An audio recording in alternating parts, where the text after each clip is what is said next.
नमस्कार मेरे प्यारे साथियों, जो हमारे साथ में कक्षा 10 के विद्यार्थी जुड़े हुए हैं उनके लिए क्लास बहुत ही इम्पोर्टेंट है। आप सभी सबसे पहले जो है अपने सभी दोस्तों को भी इस क्लास को शेयर कर दीजिए। तो देखिए, आज की क्लास में हम जो रॉबर्ट फ्रॉस्ट द्वारा जो लिखा हुआ पोएम है फायर एंड आइस, तो इसकी हिंदी समरी बताने वाले हैं। ठीक, तो सबसे पहले जो है बता दें फायर का मतलब क्या होता है।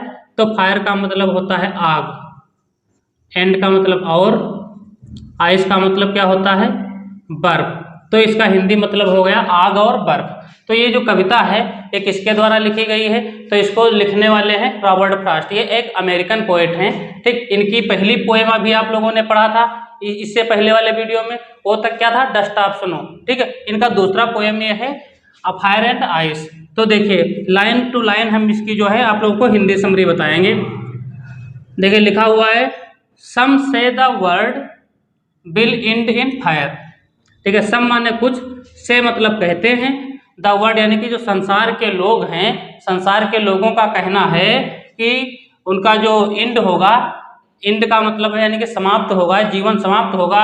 ठीक है, तो फायर, फायर में मिला दिया जाएगा शरीर। कहने का मतलब ये है, अर्थात उनको जो है आग में जला दिया जाता है। कुछ लोगों का कहना है कि जब मृत्यु होती है व्यक्ति की तो उनको आग में जला दिया जाता है। ठीक, सम से इन आइस, और कुछ लोगों का कहना है कि बर्फ में, यानी कि बर्फ का कहने का मतलब ये है कि पानी में डाल दिया जाता है। यानी कि यहाँ पर कवि ये बताना चाहते हैं कि जो है कवि जो है रॉबर्ट फ्रॉस्ट ये बता रहे हैं कि कुछ लोगों का मृत्यु के बाद उनका शरीर जला दिया जाता है, कुछ को पानी में डाल दिया जाता है। क्लियर?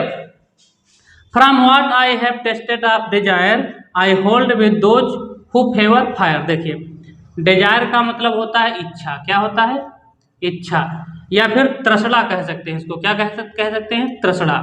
ठीक, कह रहे हैं I hold with those who favour fire. तो फायर का मतलब होता है आग। देखिए, अब इसमें बहुत अच्छी बात जो है कवि बताते हैं। ठीक, कवि मान रहे हैं, कवि का कहना है कि जो डिजायर, इनकी जो इच्छा, तृष्णा का अंत जो है वो फायर के साथ में होगा।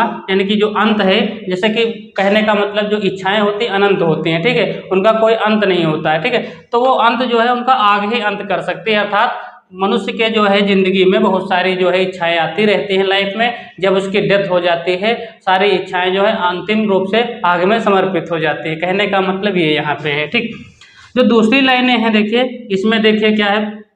अब देखिए कवि यानी कि यहाँ पे दो पक्ष रखते हैं, और जो कवि हैं, कवि यानी कि जो अमेरिकन पोएट हैं रॉबर्ट फ्रॉस्ट, ये फायर के पक्ष में, फेवर में किसके होते हैं, यानी कि आग के पक्ष में होते हैं। ठीक, अगली जो लाइन है उसमें देख लीजिए क्या है, बट लेकिन if it had to perish twice. Perish का मतलब होता है डाई। देखिए आप लोग इनकी सिनोनिम पेपर में पूछा जाता है आजकल। तो डिजायर का मतलब होता है इच्छा, यानी कि विश। पूछ लिया जाएगा कि जो है विश का मतलब इस सेंटेंस में, इस स्टेंजा में क्या है, तो विश का मतलब होता है डिजायर। ठीक है, ये सब प्रकार से क्वेश्चन पूछे जाएंगे। पेरिस का मतलब हो जाता है डाई। ठीक है, कहते हैं ट्वाइस यानी कि दो बार, यानी किसी की मृत्यु जैसे होती है। आई थिंक यानी कि मैं विचार करता हूँ, या आई नो मैं जानता हूँ। इनफ, इनफ का मतलब होता है पर्याप्त। पर्याप्त यानी कि सुफिशियंट हो जाएगा। क्या हो जाएगा? सुफिशियंट।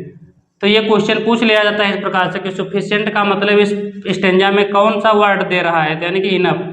ठीक, enough of hate to say that for destruction. Destruction मतलब होता है निराशा। ठीक है, डिस्ट्रक्शन का मतलब क्या होता है, तो निराशा हो जाएगा, यानी कि ग्रेट लॉस। क्या हो जाएगा? Great loss. ये मीनिंग आप लोग जरूर नोट कर लीजिए, इनमें से क्वेश्चन बनता है। To say that for destruction ice is also great and good suffice. Suffice का मतलब अभी हमने बताया क्या होता है, पर्याप्त, यानी कि इनफ। इनफ आप समझिए इसका मतलब, आप समझिए यानी कि जो इच्छा है, यानी कि जो तृष्णा है, उसका अंत आग में होगा। और जो हेट है, यानी कि जो घृणा है, ठीक है, घृणा को प्रतीक इसमें माना है बर्फ को। ठीक है, जो यानी कि यहाँ पे कवि जो हैं, कवि जो डिजायर है यानी कि इच्छा है, इच्छा को जो है फायर का जो है प्रतीक माना है। और जो आइस है, तो आइस को जो है हेट का प्रतीक माना है इसमें, जो कवि हैं रॉबर्ट फ्रॉस्ट।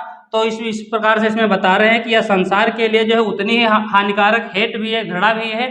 ठीक है, जितना कि जो है इसके फायर में जैसे कि आग, इच्छा, इच्छा है जितना हानिकारक, इच्छाएं जो होती हैं उसी प्रकार से जो घड़ा है, यानी कि मनुष्य जो व्यक्ति जैसे पर्याप्त घड़ा करता रहता है, ठीक है, तो उसको बता रहे हैं, उसका जो है बर्फ का प्रतीक माना गया है। तो इस प्रकार से इसमें जो है कवि जो है दो विचार प्रस्तुत करते हैं, एक तो जो है बर्फ के फेवर में जो भी है और एक तो फेवर में अग्नि के फेवर में है, ठीक। तो इस प्रकार से देखिए आप लोग आसानी से इन मीनिंगों को याद कर लीजिए। और इस स्टेंजा में देखिए और ज़्यादा कुछ है ही नहीं, फायर आया हुआ है तो आप सीधे पहचान लेंगे कि फायर एंड आइस का है। इसमें देखो आइस भी आया हुआ है, ठीक है। तो ये स्टेंजा यदि आ जाएगा आप लोगों के सामने तो आप लोग पेपर में समझ जाएंगे कि ये फायर एंड आइस का है, ठीक। तो इसमें देखिए आप लोगों को याद का क्या करना होता है, जो चैप्टर का नाम यानी कि पोएम का नाम याद करना होता है और पोएट का, देखिए पोएट का नाम भी याद करना है। तो पोएम का नाम और पोएट का नाम याद कर ले। कुछ क्लू वर्ड्स आप लोग समझ लीजिए, यानी कि क्लू वर्ड जैसे हमने बताया, जैसे फायर आ जाए तो आप जान जाइएगा फायर एंड आइस का है, ठीक है। इसमें देखो आइस भी आया हुआ है तो जान जाएंगे, सीधे जान जाएंगे कि आइस यानी कि चैप्टर का नाम क्या है, फायर एंड आइस, ठीक। तो जब क्वेश्चन इससे पूछे जाएंगे who is the name of poet, यानी कि इस चैप्टर के जो पोएट कौन है, या the name of the poem and poet, इस प्रकार से क्वेश्चन पूछा जाएगा तो आप आसानी से लिख लेंगे कि फायर एंड आइस चैप्टर का नाम है और पोएम का नाम है और पोएट का नाम हो जाएगा क्या, रॉबर्ट फ्रॉस्ट। तो इस प्रकार से आप आसानी से याद कर सकते हैं, ठीक। अब हम लोग सेंट्रल आइडिया इसकी देख लेते हैं, सेंट्रल आइडिया समझ लेते हैं। सेंट्रल आइडिया भी 3 से 4 नंबर की पूछी जाती है, इसको आप लोग नोट कर लें, जो मीनिंग हमने बताया है इनको नोट कर लें, फिर हम जो है आप लोग को सेंट्रल आइडिया इसकी देख लेते हैं। और आप लोग क्या कीजिए, सेंट्रल आइडिया को अपने कॉपी पे नोट भी कर लीजिए। देखिए ये बहुत ही इंपॉर्टेंट है, डस्ट ऑफ स्नो की भी सेंट्रल आइडिया और ये जो फायर एंड आइस है, दोनों चैप्टर की जो है आप सेंट्रल आइडिया याद कर लें। एक इसमें से दोनों में से जरूर आपके पेपर में देखने को मिलेगी। तो आप लोग सेंट्रल आइडिया इसी प्रकार से, जिस प्रकार से हमने लिखा है इसी प्रकार से आप लोग भी नोट कर लें। देखिए लिखा है the poet has tried to bring the differences between the fire and ice. मतलब क्या होता है, देखो मैं इसका लाइन टू लाइन आप लोगों को हिंदी एक्सप्लेनेशन भी बताया दे रहा हूँ, ठीक है। आप लोग या तो स्क्रीनशॉट ले लें, आराम से अपना जो है नोट करें, या हमारे साथ में जैसे जो है अपने कॉपी पेन लेकर के देखो। सबसे पहले मैं बता दूं, जब आप लोग मेरे क्लास में आया करें तो आप अपनी फेयर कॉपी पे जो है बाद में लिखा करें और रफ कॉपी पे पहले जो है वीडियो को देख देख करके रफ कॉपी पे नोट कर लिया करें, उसके बाद आप लोग एक बार फेयर कॉपी पे भी काम किया करें। The poet has tried to bring the differences between the fire and ice. तो जो कवि हैं, कवि कौन है, रॉबर्ट फ्रॉस्ट। ये ट्राइड यानी कि प्रयास कर रहे हैं, क्या प्रयास कर रहे हैं, बताना चाह रहे हैं, डिफरेंस माने अंतर, between the fire and ice, बर्फ और आग में जो है अंतर बताना चाह रहे हैं, बताने का प्रयास कर रहे हैं, जो कि रिप्रेजेंट, जो कि जो है प्रतिनिधित्व करती है टू डिफरेंट काइंड्स, दो अलग अलग प्रकार के लोगों के बारे में जो है प्रतिनिधित्व कर रही है। अकॉर्डिंग टू द पोएट, कवि के अनुसार the world can perish by fire, कवि कह रहे हैं यानी कवि के अनुसार, एंड आल्सो बाय आइस। जैसा कि स्टेंजा जो पहला वाला स्टेंजा था उसमें देखो कवि के अनुसार जो है विचार रखे जा रहे थे कि जो है मनुष्य का जो शरीर अंत होता है, शरीर का अंत होता है तो या तो उसको जला दिया जाता है या पानी में डाल दिया जाता है। उसी प्रकार के यहाँ पे सेंट्रल आइडिया में देखो, सेंट्रल आइडिया का मतलब होता है कविता का केंद्र बिंदु, यानी कविता का जो है पूरा सारांश इसमें लिखना है। तो आप लोग सेंट्रल आइडिया में वही तो लिखेंगे जो कविता में बातें बताई गई होंगी, तो वही आपको इसमें लिखना है। तो इसमें अकॉर्डिंग टू द पोएट, कवि के अनुसार जो संसार है वो या तो जो है आग में मिल जाता है या तो फिर पानी में मिल जाता है, बर्फ में, ठीक। तो यही इसमें लिखना है। 10 इस प्रकार इट कैन पेरिश ट्वाइस, इसी प्रकार यानी कि वो 2 बार जो है नष्ट होता है, 1 बाय फायर, एक बार तो जैसे कि आग में, एंड देन उसके बाद जो है बर्फ में, पानी में।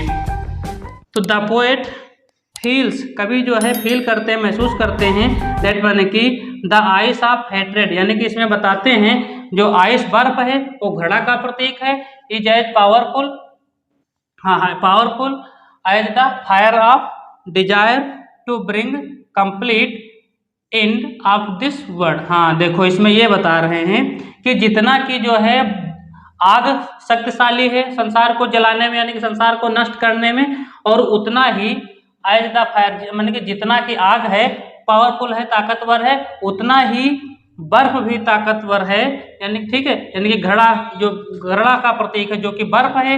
देखो इसमें हमने भी बताया था जो बर्फ है आइस को जो है हेट का प्रतीक बताया गया है, यानी कि हेट, और जो फायर है आग को बताया गया है काहे का, इच्छा का, डिजायर का।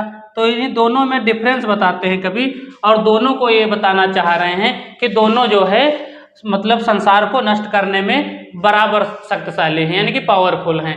कहने का मतलब यह है कि मान लो बाढ़ आ जाए, भयानक बाढ़ आ जाए, ठीक है, तो संसार नष्ट हो जाएगा, रुइंड हो जाएगा। या फिर आग लग जाए, ठीक है, तो आग के लगने से भी संसार नष्ट हो जाता है ना।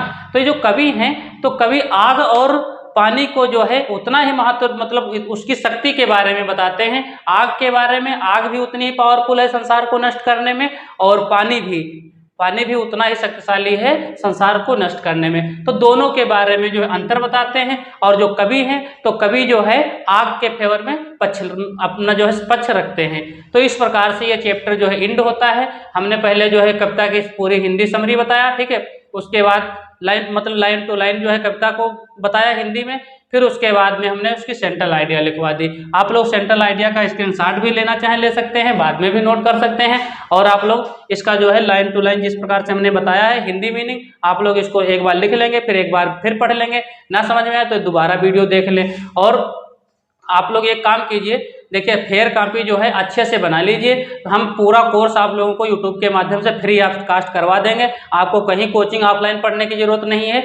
आप लोग यदि हमारे साथ में जुड़े हुए हैं स्टडी अड्डा पे, आप लोग रेगुलर हमारे वीडियो देखते हैं, जितने मैं वीडियो अपलोड करता हूं, तो आप लोगों को कहीं कोई आवश्यकता नहीं पड़ेगी कोचिंग वगैरह पढ़ने की। आप लोग सीधे हमारे चैनल पे आएँ और फ्री ऑफ कास्ट जो है पूरा सिलेबस यहाँ पर आप लोगों को पढ़ाया जाएगा। तो आप लोग नोट्स जरूर बनाएं। देखिए जिस प्रकार आप लोग ऑफलाइन कोचिंग में जाते हैं, ठीक है, वहाँ पे कॉपी पे लिखते हैं, नोट्स बनाते हैं, तो उसी प्रकार जब हमारे क्लास देखा करें यूट्यूब पे, तो वहाँ पे भी आप लोग कॉपी पे लेकर के बैठा करें, जहाँ पर भी हो, यानी कि एकांत में घर पे अपना आराम से बैठ के हमारा वीडियो देखा करें। ना हो उस समय डाटा तो आप लोग डाउनलोड कर लिया करें, बाद में देख करके नोट कर लिया करें। तो इससे ये रहेगा कि आपको भी लगेगा कि हम कहीं कोचिंग वगैरह में पढ़ रहे हैं, और आपके पास प्रॉपर नोट्स बन जाएंगे। तो इस प्रकार आप रेगुलर लिखते रहेंगे तो आपको एक दिन जो है खुद महसूस होने लगेगा कि हमारा कितना कोर्स कंप्लीट हो गया है। ठीक, तो आप लोग वीडियो को पसंद आया हो तो वीडियो को लाइक करें, अपने दोस्तों को भी शेयर कर दें, और चैनल को अभी तक सब्सक्राइब नहीं किए हैं तो सब्सक्राइब जरूर करें, ताकि इसी प्रकार के अगला जो वीडियो लेकर आएंगे आप लोगों को नोटिफिकेशन के माध्यम से मिल जाएगा। धन्यवाद।